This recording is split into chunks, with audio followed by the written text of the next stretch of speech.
Bharatiya Janata party की जो सरकार है, जो इस सत्ता में लोग बैठे हैं, जब से एक सरकार आई है, ये किसी को नहीं मानती, ये सुप्रीम कोर्ट को नहीं मानती, ये संविधान को नहीं मानती है, ये कानून को नहीं मानती है। यहाँ तो हमें नहीं लगता कि इस देश में लोकतंत्र है। सरकार की अथॉरिटी क्या है? आप किसी नेशनल हाईवे को कैसे रोक सकते हैं? क्योंकि लोग टैक्स देते हैं, टोल टैक्स देते हैं, तो उसके बावजूद भी आपने जो है बिना वजह के जो है रोड रोके हुए हैं। यहाँ इसका जो नेशनल मीडिया है वो सबसे बड़ा दलाल है। वो कभी भी जो है सही बात नहीं करेगा। आपने देखा होगा जब से ये आंदोलन चला है, पीछे 13 महीने में भी आपको ले जाना चाहता हूँ, उस टाइम भी इन्होंने किसानों को बदनाम करने की कोशिश की। इन्होंने कहा कि ये जो है केवल पंजाब का आंदोलन है, और इनके जो नेता थे उन्होंने क्या क्या नहीं बोला किसानों के लिए। उनको कहा ये खालिस्तानी है, ये पाकिस्तानी है, माओवादी है, ये टुकड़े टुकड़े गैंग है, ये रैपिस्ट हैं, ये हथियारे हैं। यहाँ तक कि जो हमारे देश के प्रधानमंत्री नरेंद्र मोदी जी ने भी किसानों को जीवी और परजीवी कहा। जगदीश ठाकुर जी ਦੇ ਨਾਲ ਗੱਲ ਕਰਦੇ ਹਾਂ। देखिए, मैं इस आंदोलन में पिछले 10 महीने से हिस्सा बना हूँ। इससे पहले भी मैं 13 महीने आंदोलन का हिस्सा बना हूँ। लेकिन मैं ये बात कह देना चाहता हूँ सरकार को, मेरी हाथ जोड़ के गुजारिश है कि हमारे नेता, सबके नेता डल्लेवाल जी जो है पिछले 21 दिनों से आमरण अनशन पर बैठे हैं। तो मेरी सरकार से गुजारिश है कि आप जल्दी से जल्दी जो है ये फैसला किया जाए, ताकि हम अपने नेता की जान बचा सकें।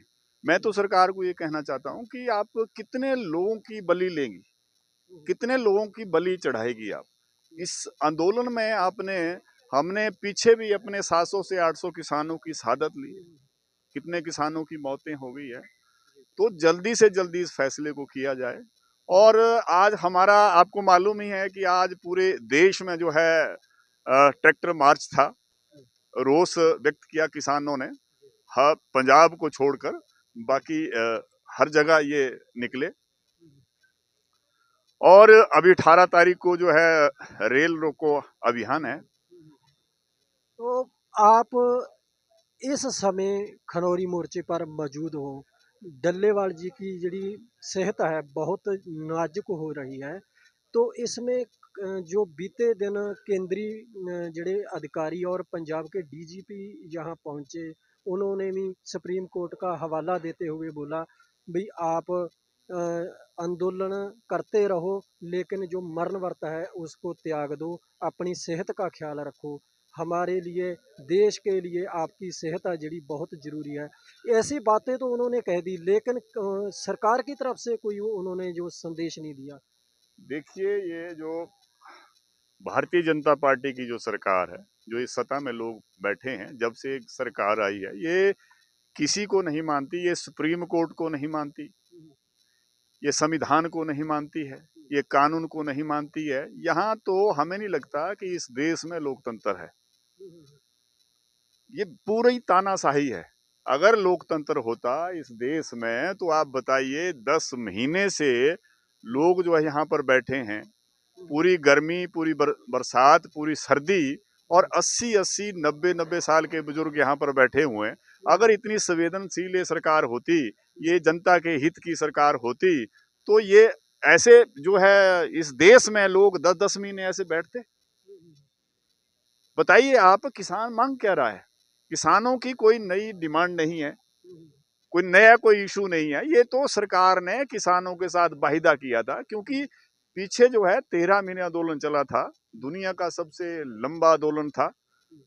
तो तब जाके जो है सरकार ने किसानों के साथ समझौता किया था, और किसानों की जितनी भी मांगे थी उसको माना था, तब जाके वो आंदोलन खत्म हुआ था। लेकिन सरकार की 2 साल बीत जाने के बाद, आप बताइए, सरकार ने 2 साल बीत जाने के बाद भी किसानों की मांग नहीं मानी, और किसानों को दोबारा आंदोलन करना पड़ा। क्यों करना पड़ा? क्योंकि सरकार ने किसानों के साथ वायदा किया था, इसलिए उनको दोबारा आंदोलन करना पड़ा। अब आप बताइए, यहां पर जो है नेशनल हाईवे रोक के रखे हुए हैं। किसान जब दिल्ली जाने की बात कर रहा था, लेकिन उनको बीच रास्ते में रोक दिया। बताइए आप। तो ये लोग जो है, अब सरकार की अथॉरिटी क्या है? आप किसी नेशनल हाईवे को कैसे रोक सकते हैं? क्योंकि लोग टैक्स देते हैं, टोल टैक्स देते हैं, तो उसके बावजूद भी आपने जो है बिना वजह के जो है रोड रोके हुए हैं यहाँ पर। रोड सरकार ने रोक दिए, बैरिकेडिंग कर दी, दीवारें निकाल दी, जी। केंद्रीय सुरक्षा बल जो है असले के साथ तैनात कर दिए। लेकिन जो मीडिया के द्वारा प्रचार किया जाता है कि किसानों ने सड़कें रोक रखी हैं। देखिए, ये मैं पहले भी कहा हूँ कि इस देश का जो नेशनल मीडिया है वो सबसे बड़ा दलाल है। वो कभी भी जो है सही बात नहीं करेगा। आपने देखा होगा जब से ये आंदोलन चला है, पीछे 13 महीने में भी आपको ले जाना चाहता हूँ, उस टाइम भी इन्होंने किसानों को बदनाम करने की कोशिश की।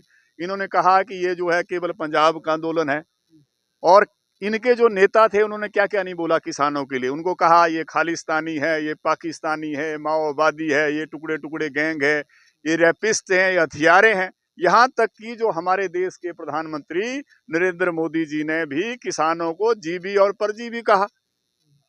तो आप बताइए, मतलब पूरी ताकत लगाई इन्होंने बदनाम करने की। तो ये ऐसे लोग हैं, जब से ये सरकार सत्ता में आई है, आप बताइए, ये ना किसानों के हित में है सरकार, ना मजदूरों के हित में है, ना कर्मचारियों के हित में है, ये किसी भी वर्ग के हित में नहीं है। यहाँ तो इस देश में बिल्कुल जो है पूंजीवाद चला हुआ है। ये पूंजीपतियों की सरकार है, ये अडानी और अंबानी की सरकार है।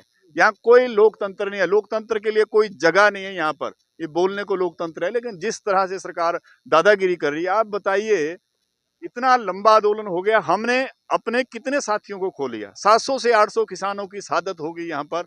और अब भी जो आंदोलन स्टार्ट हुआ, कितने लोगों के ऊपर इन्होंने, जब शांतिपूर्वक तरीके से किसान आंदोलन कर रहा था, उसके बावजूद भी इन्होंने किसानों के ऊपर आंसू गैस के गोले दागे, गोलियां चलाई, जिसमें हमारे कई जो है किसान साथी जो है घायल हुए। कईयों की आंखें चली गई, टांगें चली गई है, कईयों के ऊपर लाठी चार्ज किया, कई लोगों के ऊपर एफआईआर दर्ज की।